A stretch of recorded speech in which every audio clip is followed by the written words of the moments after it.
Hola, ¿qué tal a todas, a todos que están en todo el país?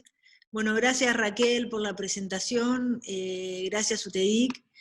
Para mí es un lujo formar parte de estas conversaciones que son, por un lado, una manera de seguir militando, insistiendo en objetivos políticos, y por otro lado es una manera de acompañarnos en estos momentos duros o complejos que estamos atravesando. Arranco Raquel, un poco la charla para todas y todes, y bueno, me parece importante insistir en sostener estos espacios de producción y difusión de la cultura que van de la mano de eventos como el que ustedes ya llevan el número 21, porque acá pensamos colectivamente desde dónde construimos nuestras formas de gestión. Cuán importantes son estos espacios que combinan la política, la compañía, hablábamos recién de eso, y nos ayudan a pensar cómo vamos a seguir adelante. A lo largo de mi carrera, que fueron todo esto más o menos que enumeró Raquel, para mí lo más importante es pensarme con otros. Yo no creo en las iluminaciones personales, sino en los proyectos y en las ideas colectivas.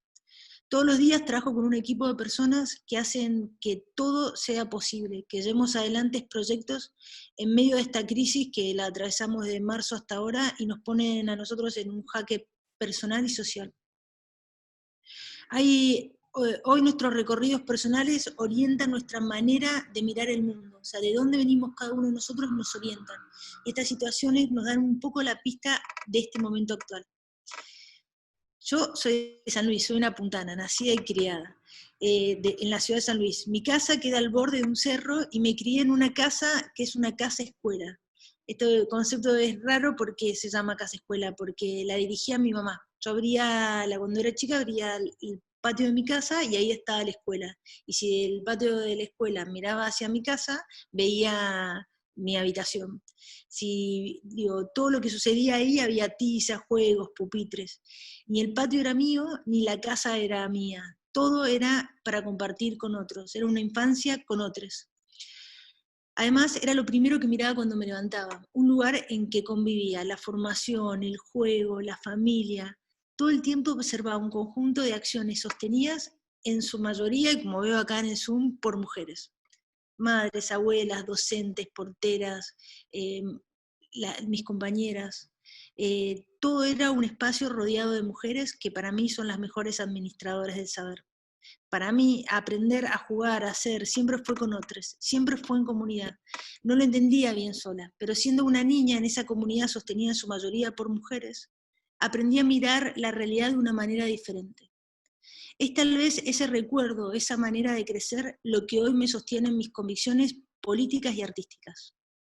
En el año 2007 me convocaron para un proyecto artístico y televisivo, que fue Canal Encuentro. Ahí empezamos a construir el canal dependiente del Ministerio de Educación de la Nación.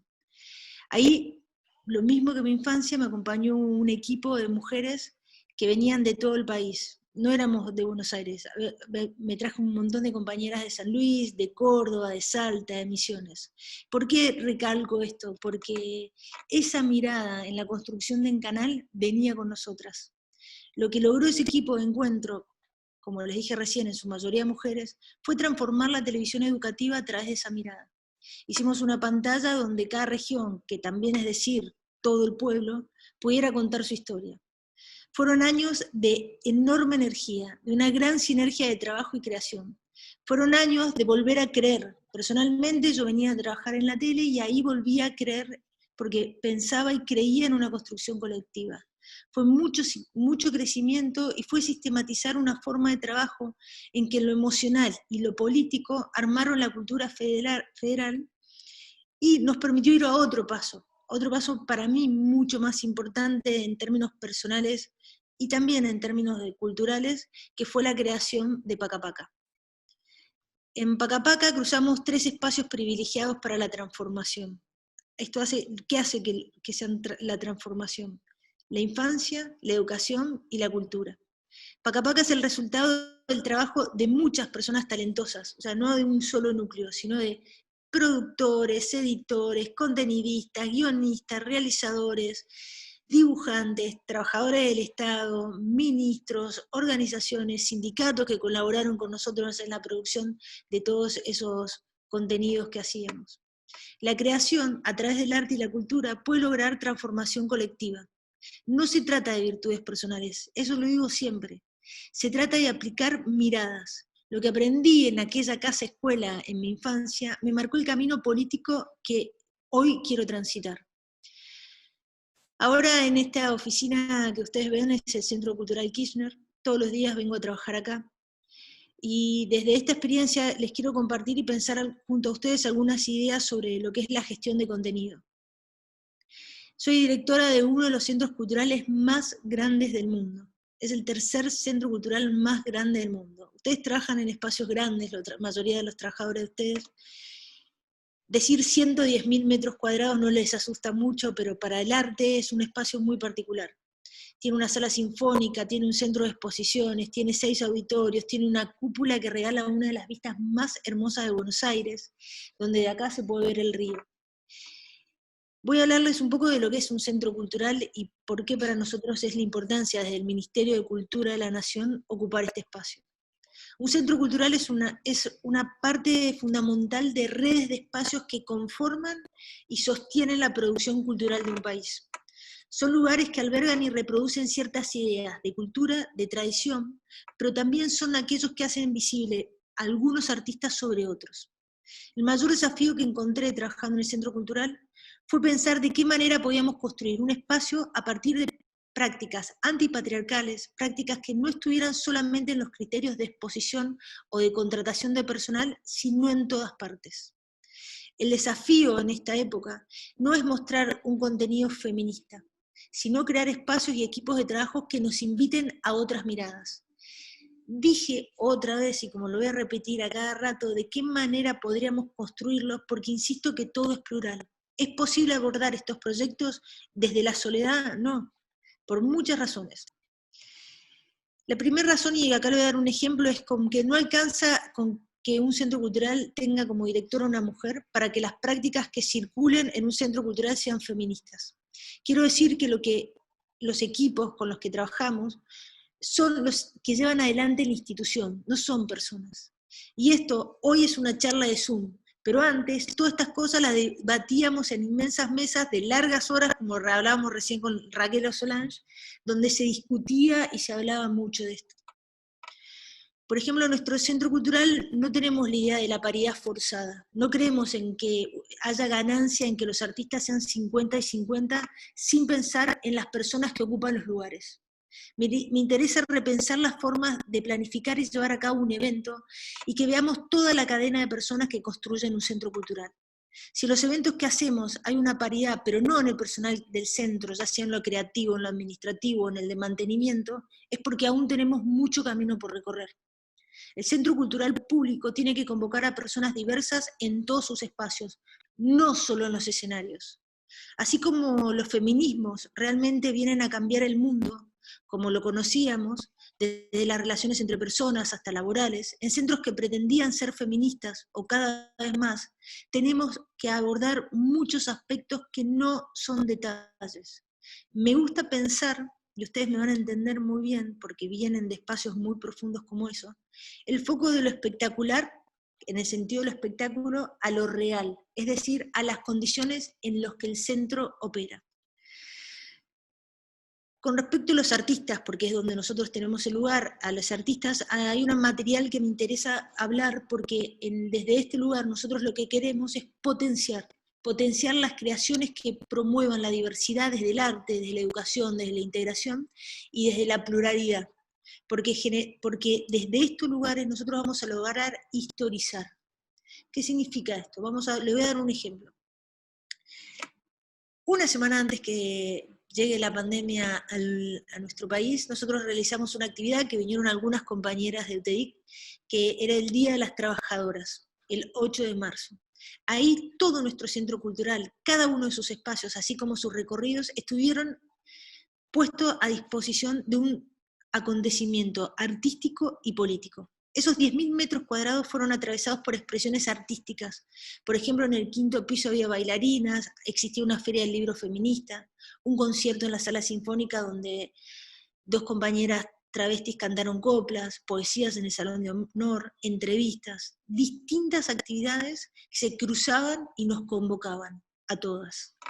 Volviendo a las intenciones antipatriarcales, la manera que construimos este evento fue tan importante como cómo lo ejecutamos. El 8M estuvo pensado desde las metas que tiene nuestro centro cultural: potenciar, historizar, descentralizar, formar sujetos de derecho, formar infancias y sostener desde unas redes de lo poético y desde lo político. Estas ideas cruzan todos los proyectos que tratamos de construir desde este lugar, ya sean diferentes maneras de trabajar e invitar a diferentes voces. La inclusión y la federalización, porque como les dije anteriormente, yo vengo de San Luis y siempre trabajo con equipos que aportan estas miradas. Nosotros estamos tratando de encontrar puntos de convergencia para contenidos artísticos diversos, una reunión de expresiones. Antes de la pandemia teníamos un ciclo que se llamaba Porque sí, que era una afirmación poética y bailable de la diversidad, donde había cantautoras, mujeres, no binarias de todo el país. También hicimos un ciclo de activismo, donde encontramos una forma de encontrar y de ensayar cómo tenemos que armar esta historia reciente y dejar plasmado esa trayectoria de algunas compañeras que han hecho grandes, nos han acompañado en grandes momentos comprometidos del país, como el matrimonio igualitario, la ley de identidad de género, la ley laboral de cupo trans, por nombrar alguna de toda la gente que habíamos convocado. Siempre estamos buscando formas de abrir escenarios nuevos. ¿Cómo vamos a abrir esto? ¿Cómo vamos a abrir la puerta de lo público, que es de donde yo le estoy hablando ahora, que es un centro cultural público? ¿Cómo lo vamos a abrir? Y bueno, estos caminos siempre están llenos de tensiones y desafíos. Desde acá no queremos impartir certezas con el equipo que trabajamos, sino lo que queremos es habilitar discusiones, abrir un espacio de debate para distintos actores sociales, referentes culturales, y así acercar nuevas voces. Algunos de nuestros ciclos están preocupados por la idea que tenemos acerca de la patria. Eso también es importante, porque tenemos que entendernos en esta coyuntura de un año muy difícil. Esta actualidad nos pone con las cosas que suceden en la calle. Nosotros tenemos que traer al centro cultural lo que sucede en la calle. Pensar la patria, pensarla con otros, es una forma de actualizar la cultura políticamente. Ponemos en cuestión paradigmas culturales actuales. Hablamos de gordo-odio, de infancias trans, de arte social, de transfeminismos. Todo esto realizado en un momento en que la pregunta acerca de nuestras prácticas antipatriarcales encuentra interacción con la pregunta acerca de la virtualidad. Y eso sí, nosotros estamos seguros que la virtualidad, como lo que hablábamos antes con las compañeras, llegó para quedarse. Lo que quiero decir es que además de tomar estos rumbos, tenemos que reflexionar acerca de la convivencia de lo presencial con lo virtual, algo que se convierte en otra dimensión de lo que hablaba anteriormente, que era de lo espectacular o lo real. Me interesa que desde todos estos puntos de vista que hablemos, cambiemos prácticas anquilosadas y perjudiciales para las feminidades y para las diversidades. En esa línea, desde el lugar en el que estamos, vamos a abordar componer la cultura, que es el eje que pensamos. Me voy a detener en este concepto, que es la idea de la composición como una tarea colectiva, una construcción que siempre se está haciendo, un montaje entre distintas manifestaciones artísticas para lograr un mensaje común. No nos interesan las prácticas artísticas que no dialoguen con otros lenguajes, no nos interesan las prácticas artísticas que no tensionen sus propios cimientos. A mí me interesa tensionar la posibilidad de este centro cultural, que sea un espacio de composición, el intercambio de lenguajes y de soportes. Quiero que sea un centro más federal, más participativo y más transfeministas.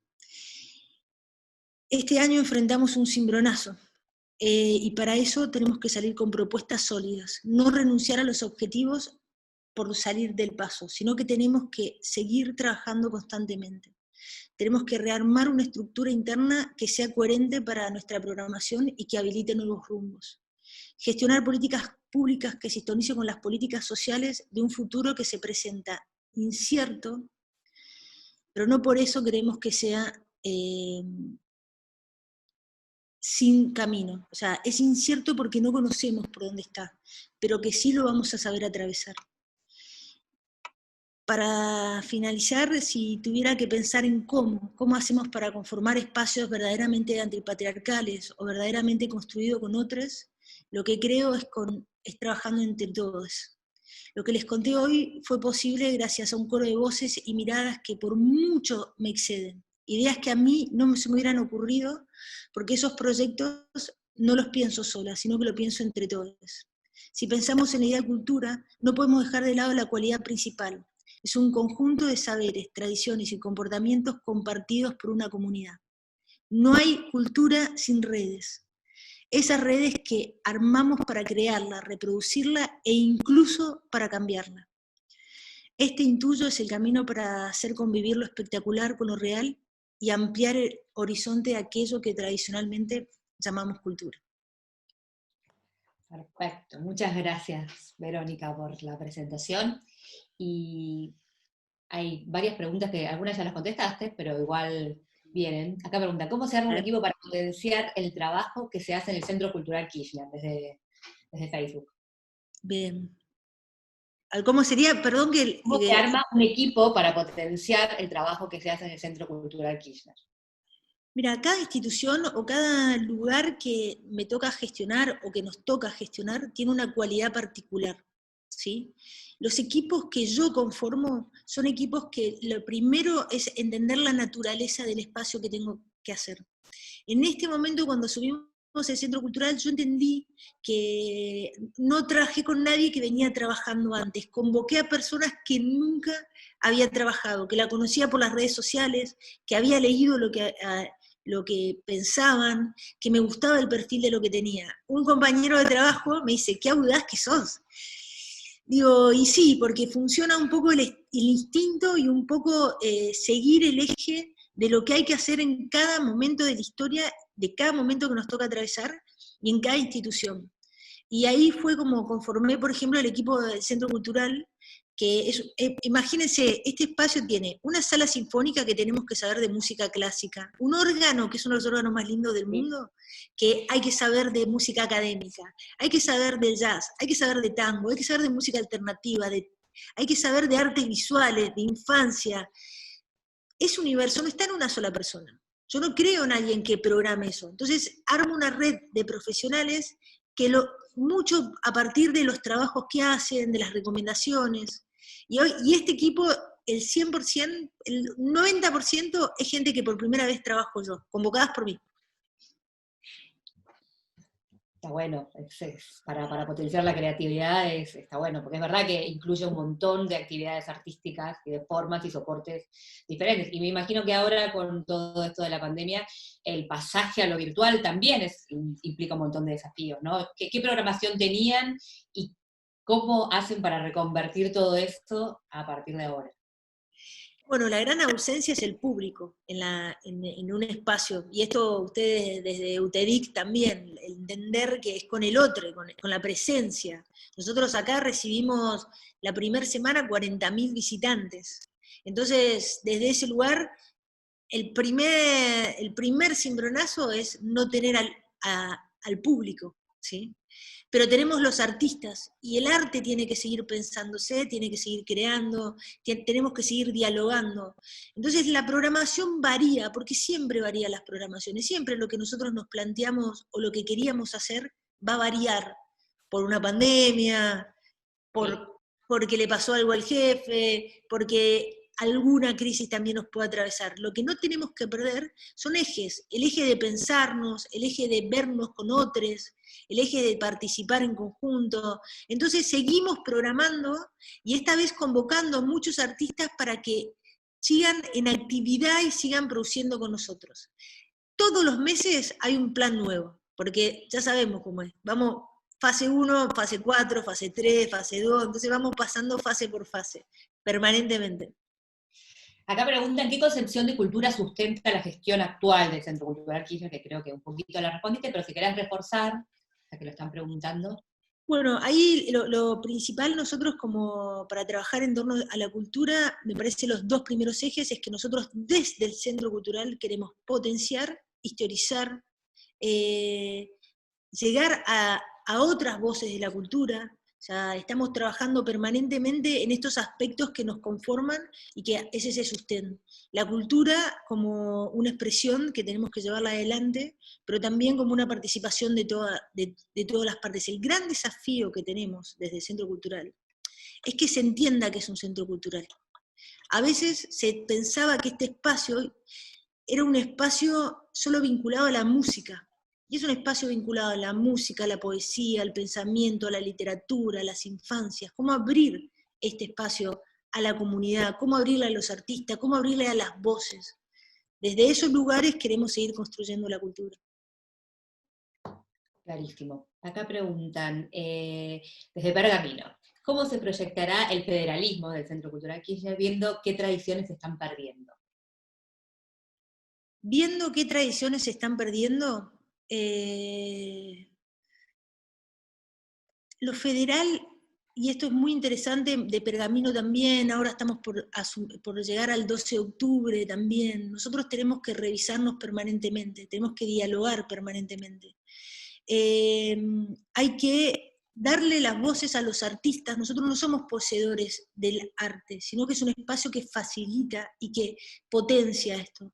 Entonces, desde cada una de las disciplinas que se va a producir en el Centro Cultural, tenemos que cuestionarnos y acercar estos temas. La tradición es una, y cada uno desde sus lugares tenemos que entrar en diálogo. Hemos innovado, y no innovado, pero hemos llegado a un lugar con la poesía, por ejemplo. En un centro cultural, para nosotros una de las metas principales es la poesía, y los poetas, o sea, un poeta y un concierto tienen la misma magnitud para nosotros. Y entonces desde la poesía, desde la literatura, desde la música, tenemos que pensarnos y pensar la tradición. No sé si está bien, se entendió para Pergamino la respuesta. Sí, sí, es clara. ¿Cómo puede hacer el centro para atraer a los jóvenes a este espacio cultural? Qué buena pregunta. Abriendo las puertas.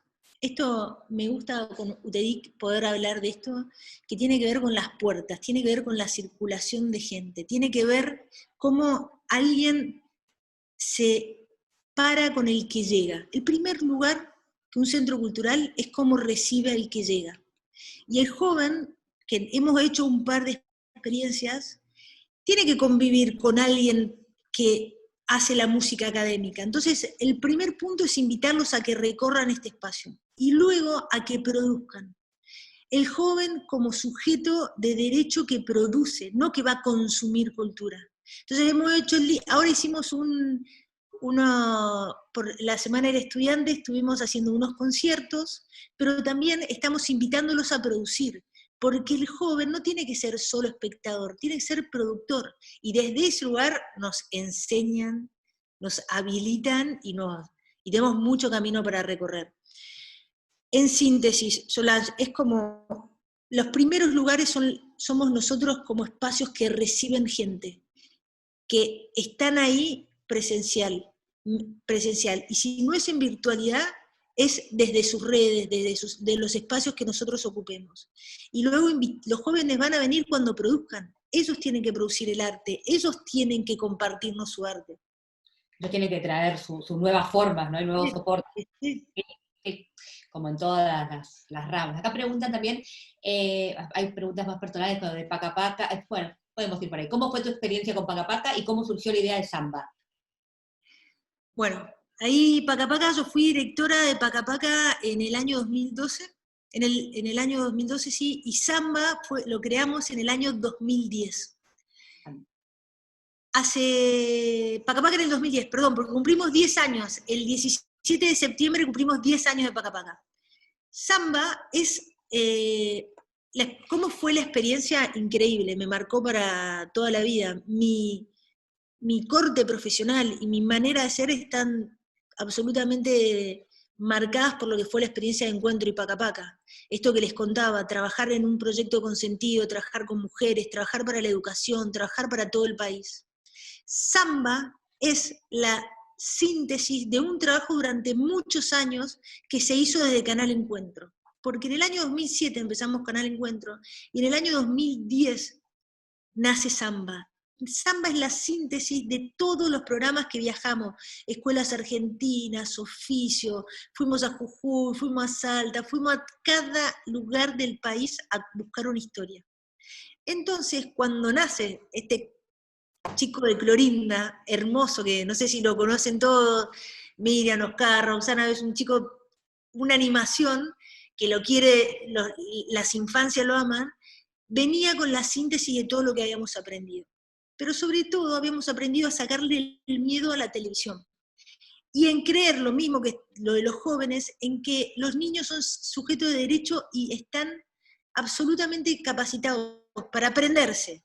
Las 22 características que tiene Superman, el Hombre Araña, Linterna Verde, ¿por qué no podían aprender San Martín, Belgrano, O'Higgins, todo lo que Juana Azurduy? Sin ese miedo que nos sacamos en lo que fue la revolución de los contenidos públicos educativos, pudimos abordar Samba.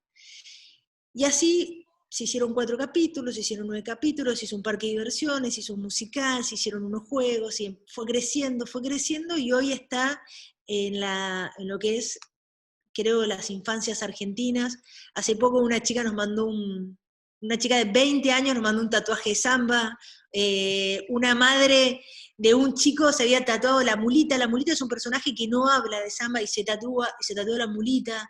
Entonces me parece que esa construcción de lo que yo hablé un poco en la charla tiene que ver con eso, construir desde lo federal y construir desde la mirada y no tener miedo a las cosas que encaramos.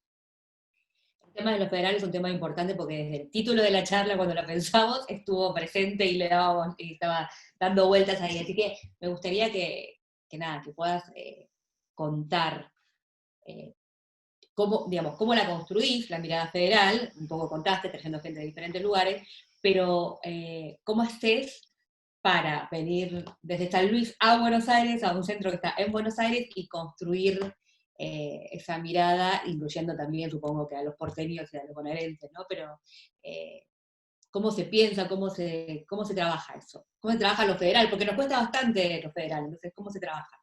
Sí,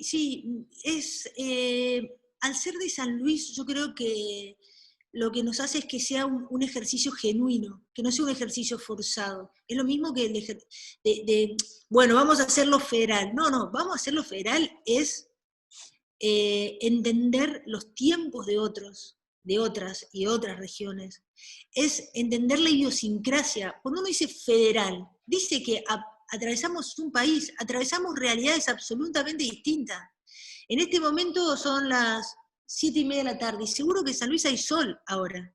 Y yo hablo, y yo estoy ya casi terminando un ciclo, y en otro lugar suceden otras cosas, y lo quiero decir desde los ciclos del día hasta de las historias. ¿Sí? Desde Pergamino nos preguntan cómo trabajamos la tradición. Yo sé que la importancia de la tradición en Pergamino, que no es lo mismo que una tribu urbana de Buenos Aires. Claro. Y sé que no es lo mismo que una comunidad guaraní, que hay un tiempo que yo tengo que respetar, que mi potencia yo trabajo todo el día. Soy una máquina de trabajar muchísimas horas. Y sé respetar el tiempo del que se encuentra en otra ciudad y me va a contestar 40 minutos después. Y no voy a decir, bueno, pero no, te contestó, bueno, veamos qué vamos a hacer. ¿Y qué piensan de esta canción en tal lugar? ¿Me podés traer a ver qué hay para hacer?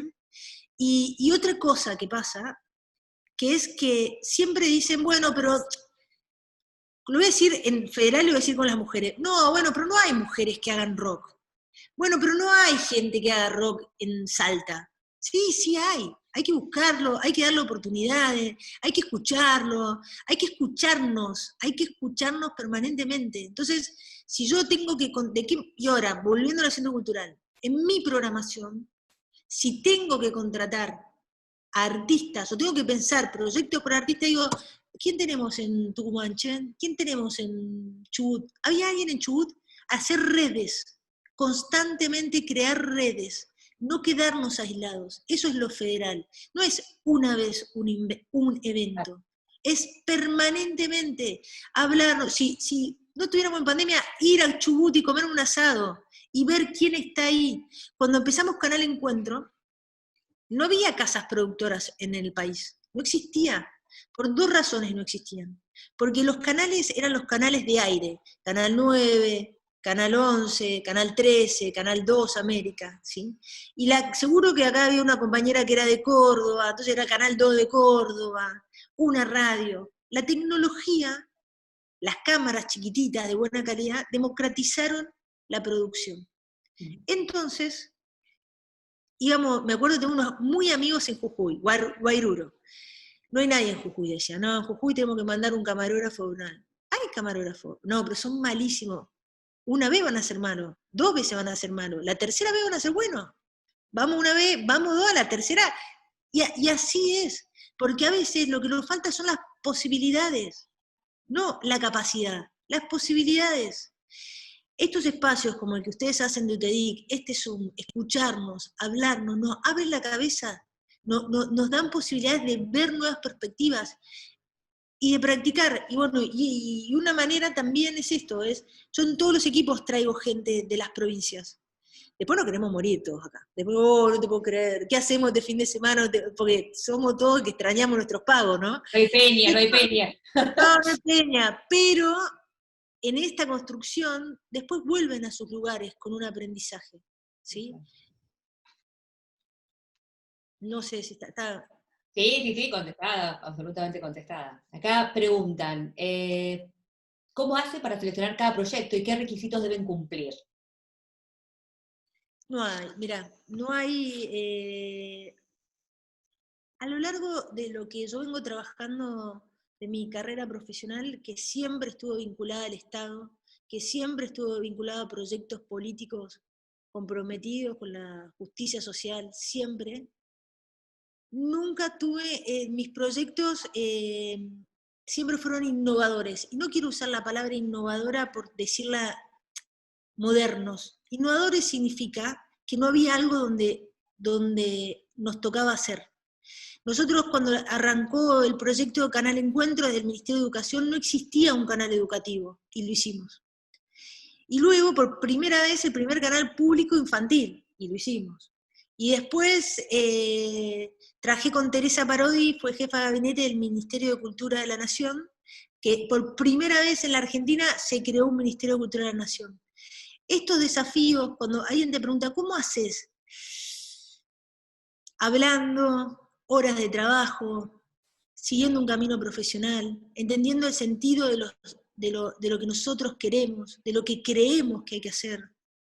No negociando cosas, entendiendo que tenemos que construir lo público, y sobre todo muchas horas de trabajo. Muchas horas de trabajo es otro de los grandes secretos de dedicar, trabajar en conjunto y mucho. Es que cuando se trabaja en conjunto se tiene que trabajar muchas horas, porque para poder llegar a puntos en común y construcciones nuevas hay que escuchar mucho a los otros y a las otras, ¿no? Claro. Si no, es muy difícil. Y acá preguntan, ¿cómo piensa potenciar los contenidos en TDA, en la televisión digital abierta? Los contenidos, si tenemos convenio nosotros y trabajamos mucho con Contar y con Encuentro y Pacapaca, ahora estamos grabando conciertos en este momento y estamos aplicando mucho a las redes. En este momento de la pandemia estamos llegando mucho a las redes, que es por donde estamos pudiendo producir, porque también los artistas producen desde su casa. O sea, también hay una manera de producir. La TDA ha sido uno de la democratización de los contenidos más importantes que tuvo este país y la región. O sea, creo profundamente en la televisión digital abierta y creo que ha sido el gran cambio. Nosotros vamos a volcar nuestros contenidos en Canal Encuentro, vamos a ponerlos en Pacapaca porque tenemos un área de infancia muy importante, y en Contar también, que son plataformas que nos ayudan a desarrollar. Buenísimo, y acá desde Santa Fe pregunta. Primero quiero felicitar a la compañera, que es un orgullo que se haya federalizado la cultura a través de políticas públicas, por un lado. Y por otro, la pregunta es si siente que puede hacer más con los artistas del interior que desean llegar a Buenos Aires a mostrar su arte, o que debe haber un proceso inverso, gestionar que esas posibilidades artísticas las encuentren en sus lugares de origen, en sus provincias, de sus regiones. las dos cosas, no es ni una ni la otra. Digo, siempre y es importante para todos los proyectos que no hay una sola línea de trabajo. Nosotros entendemos el centro cultural como un faro que puede traer a unos artistas acá y desde este lugar, o sea, potenciarlos, potenciar e historizar, que les contaba antes. Venir acá es una potencia, pero no es un fin. No alcanza con venir acá, hay que seguir trabajando, no hay fines, vos venís acá para volver allá, para ir al extranjero, para cruzarte con otros artistas. Nosotros no pensamos la cultura como un hecho único. Si un artista de San Luis viene a Buenos Aires, tiene que hacer un intercambio con otro artista, porque ahí está la riqueza. En nosotros está la riqueza, en nuestros cruces está la riqueza, no en llegar a este lugar como fin, porque si no es exitista, si no es corto, si no, no vuelve a la comunidad, no vuelve de donde soy, no me vuelve a plantear nuevas preguntas. Ahí es cuando nosotros queremos abrir este centro cultural y que los artistas circulen por este centro cultural, circulen, vengan y sigan. Cuando hablabas de que los artistas vayan y demás, en la parte de los jóvenes también, entró una pregunta que decían, ¿cómo van a atraerlos? O sea, a través de concursos, ¿cómo se convoca en esta situación, ¿no?, de pandemia? ¿Cómo convocan a artistas y a jóvenes al centro? Tenemos curadores, nosotros en el Centro Cultural, que son... hay una línea que es una línea de convocatoria, ¿sí? Pero después hay una línea que es una línea de curaduría, que nosotros vamos viendo que a través de referentes, esta red de cultura que les digo, y según los cortes de lo que vamos haciendo, se va formando esto. Nosotros pertenecemos al Ministerio de Cultura de la Nación, y hay otras líneas que también articulan con nosotros. Está el Fondo Nacional de las Artes, están los puntos culturas, está el desarrollar. Todos estos espacios son plataformas donde nosotros vamos viendo y articulando. Los jóvenes en este momento van por curadores. El 2021 vamos a armar convocatorias para hacerlo, pero hoy es a través de curadores. Perfecto. Acá Raúl, creo que es el de Pergamino, si no me equivoco, dice que le gustaría disputar el nombre de centro, porque la palabra le parece bastante unitaria, incluso en el interior. Tienes toda la razón, estoy totalmente de acuerdo con vos, solo que es una manera de nombrar a los espacios culturales, o sea, está el Centro Cultural Borges, el Centro Cultural, es un nombre, pero estoy de acuerdo con vos, sí, absolutamente. Hay que repensarla de a poquito. Sí. Y acá preguntan, ¿qué recepción tuvieron las actividades diseñadas en formato digital? Antes de la pandemia y ahora.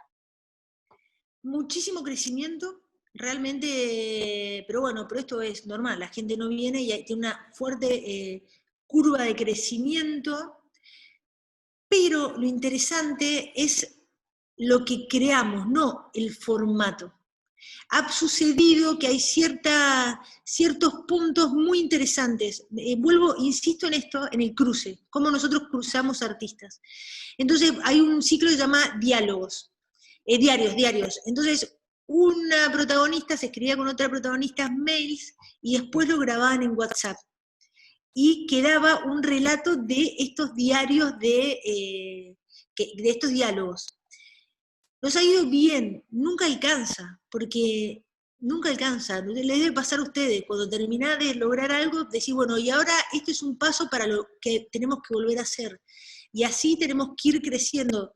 Hicimos un manifiesto de infancias que nos fue muy bien, hay unos podcasts que se los recomiendo, que se llama Ey Patria Mía, que eran los 200 años de Belgrano, son los 200 años este año de Belgrano, y vamos a producir un montón de contenidos al respecto, y entonces, como no los pudimos hacer acá, convocamos a diferentes referentes de todo el país a que opinen qué es la patria para ellos.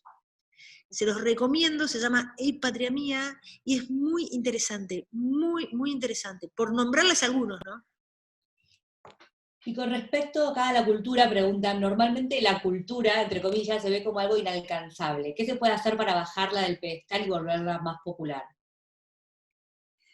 Bueno, esa es una discusión en torno a qué es la cultura, básicamente, más que traer una cultura popular o no. entendiendo la cultura como un espacio donde se usan donde habitan las múltiples voces, desde donde nos construimos, desde donde nos pensamos.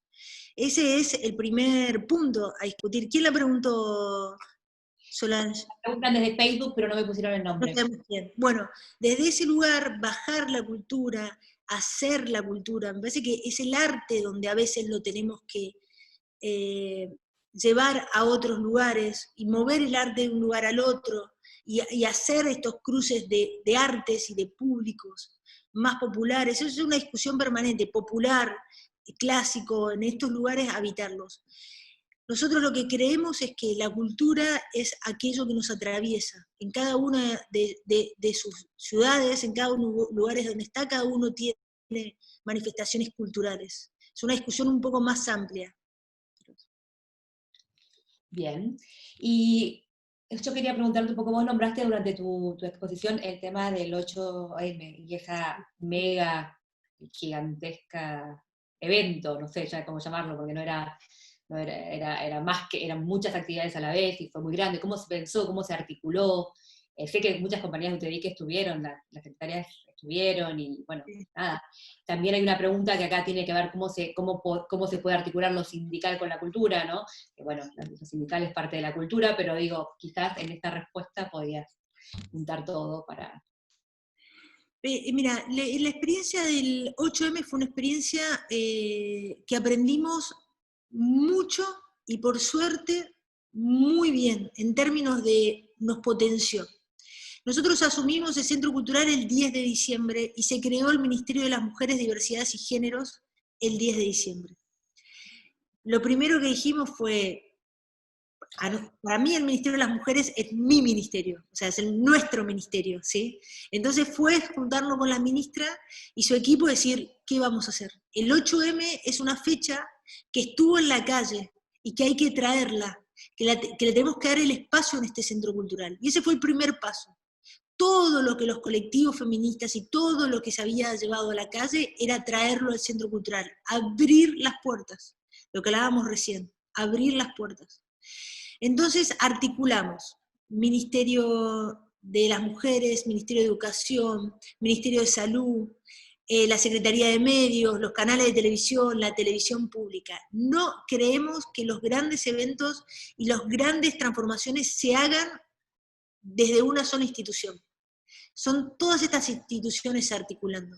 Entonces, trajimos como instituciones de todo el país, realmente de todo el país, a organizaciones sociales, a trabajadoras, a artistas, a poetas, a una feria del libro feminista. Eso fue la síntesis, ese espacio donde se juntaba todo. Y ahora paso a la pregunta 2, lo sindical y la cultura. Digo, compañeras, compañeros, o sea, ustedes tienen una historia, cuando nosotros decimos historizar, cuando decimos potenciar, tiene que ver con la historia de lo que ustedes son. Esa historia no se cuenta solo en términos sociológicos, esa historia los habita. Recién escuchaba una charlante de Entrada Sur, les cuento a todos los que están en Facebook, que escuché cómo charlaban entre todos ellos, y los amé a todos los amé. La historia que ustedes tienen, el recorrido que ustedes tienen, los personajes que ustedes tienen, esos conforman, eso los hacen, eso es lo que nosotros tenemos que visibilizar. Es lo que la cultura lo que hace es visibilizar lo que somos. Y uno no tiene que ir a visibilizar lo que está afuera, tiene que mirarse así, como institución, estos ejercicios que hacen. Yo he visto seminarios, he visto las charlas cuando se han juntado todas las mujeres muertas de calor en el verano, porque hace mucho calor y las he visto. Esos espacios nos marcan la historia, nos hacen crecer en la historia, nos marcan a nosotros, y la cultura atraviesa esos espacios. Ustedes tienen modos, tienen músicas, tienen maneras, los compañeros están ahí, o sea, todo eso existe. No hay que ir a otro lugar, hay que conformarlo, hay que bajarlo, hay que contarlo, hay que escribirlo, hay que dejarlo, es un legado que hay que dejar y hay que transformarlo. La cultura sindical en nuestro país, aparte fue y es importantísima, así que por supuesto que tiene su lugar en la historia, ¿no? En lo cotidiano. Y acá preguntan desde Facebook, ¿por qué motivo crees que la cultura fue olvidada en años anteriores por diferentes personajes de la política sin ningún proyecto sólido, hasta la creación del Centro Cultural Kirchner? Bueno, hay que ver si vos crees que fue olvidada, ¿no? Porque está como preguntando, pero afirmando que vos crees que está olvidada. No, no, yo creo que durante todos los años que nosotros trabajamos, la cultura, tanto la cultura como los contenidos, como la educación, como la memoria, fueron años de mucha reivindicación. Durante los años 2015-2019 la cultura sí se bajó de rango, pasó a ser de un ministerio una secretaría. El Centro Cultural empezó a trabajar no con la intensidad con la que se venía trabajando, y uno cree a veces y le gustaría decir que esto es porque no le dan importancia, pero yo no creo en eso. Yo creo que hay una ideología atrás de esto, creo que hay un sentido atrás de esto, y es el sentido de borrarnos, de borrar la memoria, de borrar nuestras manifestaciones, de borrar quiénes somos. Es más fácil o es más intencionado mirar hacia afuera, mirar otras culturas, mirar otros espacios, que darnos los espacios a nosotros. Y esto lo vinculo con la cultura de los sindicatos, que es una tradición tan fuerte en este país y que nos ha dejado en estos lugares de construcción. Cuando hay acciones que las invisibilizan, no es, yo pensaba durante mucho tiempo que podía ser que no les interesaba, pero hay una visión y apoyar la cultura, mantener la memoria, combatir los derechos, sostener estos espacios de comunicación que ustedes hacen, es una manera de crecer como sociedad. Y para eso creo que a veces nos quieren hacer callar, nos quieren borrar, y creo que bueno, que ahora nuestro lugar que nos corresponde ahora es el lugar de volver a ocupar este compromiso hacia la cultura, hacia la educación, hacia los trabajadores, trabajadoras, trabajadores, o sea, parece que es fundamental. Y quiero aclarar algo, porque ustedes lo van a entender más que nadie, como trabajadores y trabajadoras. A nosotros en el Centro Cultural, yo estuve en el 2015, yo inauguré el Centro Cultural en el 2015, y cuando cerró, nos empezaron a tratar a los trabajadores de la cultura como ñoquis. El concepto de ñoqui, el trabajador de la cultura. Y eso me parece que es algo que, o sea, somos trabajadores. Ligarlo, les decían ñoqui, entonces empezaron a hacer manifestaciones de los 29, o sea, para corresponder, y echaron a 500 trabajadores, y esto de la cultura no son ñoquis, somos trabajadores. La cultura es una fuente principal de trabajo mundial. Esto es así, en números, en indicadores, que ahora no los tengo, pero esto es así. O sea, entonces, vincular a la cultura lejos del trabajo y dejarla en ámbitos de discusión lejos del trabajo, es algo que nosotros tenemos que hablar. Trabajadores del espectáculo, o sea, del deporte, es trabajo también. Es trabajo eso. Y cuáles son, sistemáticamente nos desvinculan de esos lugares, nos alejan. Acá desde Mar del Plata pregunta, ¿no crees que la soberanía implica indefectiblemente una identidad cultural común y que el poder transformador del arte asusta a quienes quieren dominar? Sí, claro. Eso se los puedo narrar más fácilmente y capaz que todos lo entiendan desde lo que es Paca Paca. Paca Paca es un canal público infantil, donde las historias son de acá. ¿Qué es? No estamos en contra de otros canales, pero el 100% de los canales que veían nuestros niños antes de Paca Paca eran internacionales, hablaban de nevera, voy a aparcar el auto, qué rico pastel que haces. O sea, y así, y los héroes que conocían no eran nuestros héroes, eran otros. Creo que la soberanía implica una transformación cultural, atravesar esos lugares, hacernos cargo de esos lugares, no tenerle miedo. Y bueno, y Paca Paca es aquello que más, y después de 10 años, ya atravesamos muchas generaciones y funcionó. Y no es un canal apagado, es un canal vivo. Y acá preguntan, ¿viste? Las artistas y cultura en el interior profundo son difíciles de profundizar y de sostenerlas por los presupuestos, que no hay presupuestos como para poder fomentar y que en la pandemia aún bajaron más. ¿Es así? ¿Vos lo ves así? Sí, ¿Qué se puede hacer para revertirlo, digamos? lo que, bueno, la pandemia ha afectado a casi todos los sectores, no solo a la cultura, creo que a todos los sectores en general. Sí tenemos un tema con respecto a, ahora voy a hablar de los presupuestos, pero sí me parece muy importante hablarlo con ustedes, o sea, que también me digan la opinión que ustedes tienen, que no vincular ni al deporte ni al deporte como espectáculo, como lugar donde sucede, ni a la cultura como el último lugar que va a abrir, por el miedo. No abramos los cines porque nos vamos a contagiar. No, entonces lo primero que tenemos que sacar, un teatro, no ver un recital. Lo primero que tenemos que construir es sacar el miedo en esta pandemia a estos espacios, con protocolos, de maneras seguras, de la forma que tiene que hacer, pero tener que volver a habitar estos espacios. No puede ser lo último que se habilite, pero sacarnos el miedo de encontrarnos con otro en un teatro, encontrarnos con otro en una cancha, encontrarnos con otro en un espacio. Si vamos al supermercado, si vamos a la plaza, si vamos a un montón de lados, ¿por qué con cuidado deberíamos tener? Y con respecto a los presupuestos destinados a la cultura, esta pandemia nos ha obligado, obligado no es el término, voy a pedir disculpas,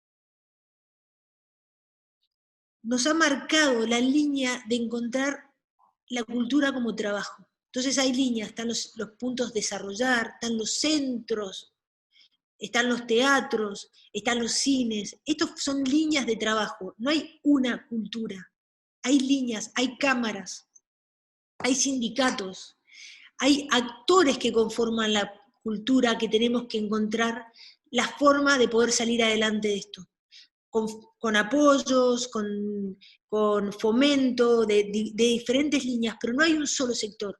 Nosotros desde el Ministerio de Cultura de la Nación se está hablando con todos los sectores, con todos los sindicatos, todas las cámaras, todos los centros y de todo el país, reuniones, y esto también nos ha servido para atender la red, con los gobernadores, con los intendentes, nos preguntan, ¿podemos hacer tal cosa? Y depende del intendente, no depende de nosotros. Entonces vamos y hablamos con el intendente, vamos, y desde ahí se construye y trataremos de salir adelante. Bien, acá pregunta Leila, creo que es, ¿cómo definirías qué es para vos el Centro Cultural Kirchner? El Centro Cultural Kirchner es un espacio,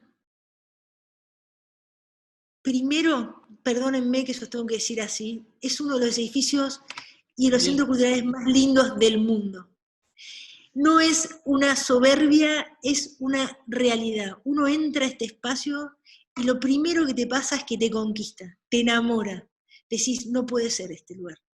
Queda en el centro de esta ciudad y fue un correo. Ahí las cartas venían y se iban de todo el país. Todas las cartas que algún familiar de ustedes vino por acá y se fue para otro lado. Eso para mí, ¿qué es el centro cultural? Es emoción, porque me atraviesa una emoción, habitarlo, visitarlo o gestionarlo. Y luego creo que es un espacio de potenciar no solo cultura, sino políticas públicas. Y es una oportunidad para todas y todos los argentinos de poder potenciar en lo que creemos cotidianamente y trabajamos. Y acá preguntan si formás gente. Si formo gente, ¿Sí? tengo muchos equipos que no formo, yo creo que la mejor forma de trabajar, aprender a trabajar es trabajando. Así que sí tengo muchos equipos, trabajé con muchos equipos, mucha gente, deformé a muchísimos y formamos otros, pero nuestra forma de trabajar es en equipo y ahí trabajamos, de esa es la manera. Esa es la forma, conformando equipos. Y acá preguntan si el Centro Cultural Kirchner cuenta con espacios abiertos o que se puedan adaptar para una primera apertura, si hay algún plan, algún protocolo, algo como para se vislumbra alguna opción. Todos los días nos queremos inventar un protocolo nuevo, igual que ustedes, porque todos queremos volver, entonces, bueno, separamos así. La realidad es que tenemos espacios abiertos, pero hay que ver cómo evoluciona esto, hay que ver cómo cuáles son los protocolos de salud que se van poniendo en cada jurisdicción. Listos para abrir en cualquier momento. De a poquito vamos a ir probando y vamos a seguir trabajando para erradicar el miedo en la cultura, en los eventos culturales y en los eventos deportivos. Tenemos que sacar eso permanentemente.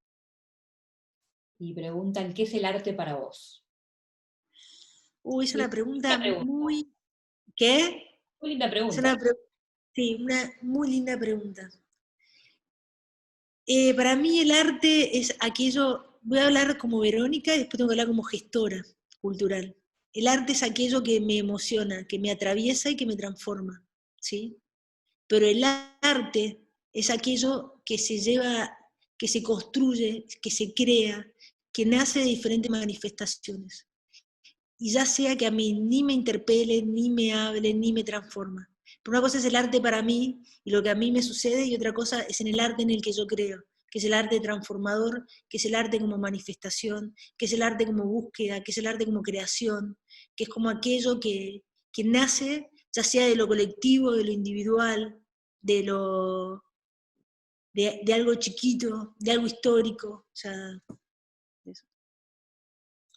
Y bueno, para terminar, porque ya para ser prolijas, yo no sé si es tan claro para todo el mundo qué es la gestión, qué es una gestora cultural, o qué es la gestión cultural. Me parece que estaría bueno cerrar explicando eso.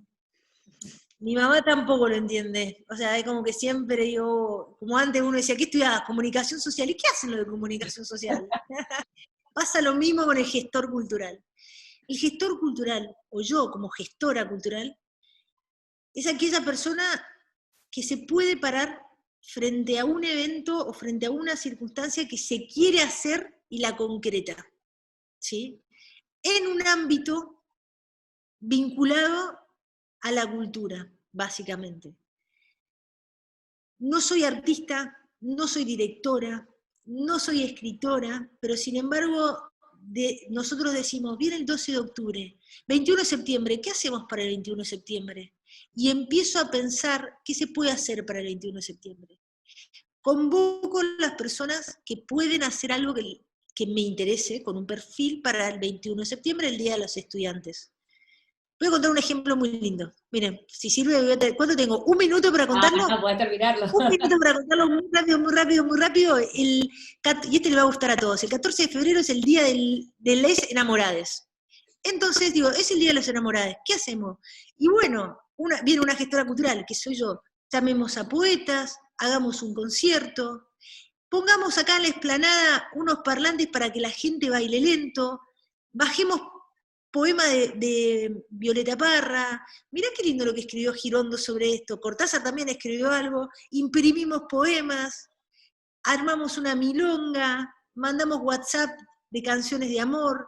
Un gestor cultural es el que puede llevar todo eso adelante, gestiona la cultura, ya sea por un evento, por un concurso, por una comunidad, por una cooperativa que viene, ¿qué quieren? ¿Hacer una radio? Vamos a hacer la radio, vamos, y trabajamos en hacer la radio, gestionar, hacer nacer algo. Y yo, sobre todo, soy gestora cultural de políticas públicas. Muchísimas gracias, muy, muy claro. Muchísimas gracias por todo, la presentación, la exposición, los ejemplos. Le doy la palabra a Raquel para que haga el cierre. Gracias, Verónica. Gracias, Solange. Bueno, muchísimas gracias, Verónica. Un placer escucharte. Hay palabras que quedaron y que creo que a todos nos deben haber quedado, como lo colectivo, como el respeto, las posibilidades y la memoria, cosas que desde UTEDIC las trabajamos a diario. Así que muchísimas gracias, Verónica, un placer escucharte. Muchas gracias a todos. Gracias, muchas gracias.